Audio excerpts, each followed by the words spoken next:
जदि आपण काकू साहाय्य करछन्ती आपनको मध्य के साहाय्य करिवो जड़े लोक रास्ता देखला लोक माने गहली होचन्ती से सेटा गला आ पचारला कोन हेची सेमानक मध्यरु जण कहला गोटे युवकर एक्सीडेंट जायछि आ जतेबेले एही लोकटी से युवक को देखला से शीघ्र चिन्ह देला काहेना 3 मास पूर्व जतेबेले ये रास्ता मझिरे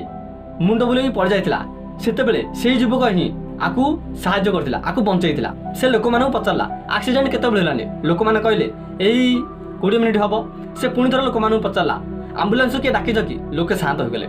लोक एम्बुलेंस कोन डाकिबे तार वीडियो बनौथिले से लोकटी ऑटो को हाथ मारला आउ ऑटो रे ही तुरंत मेडिकल नेला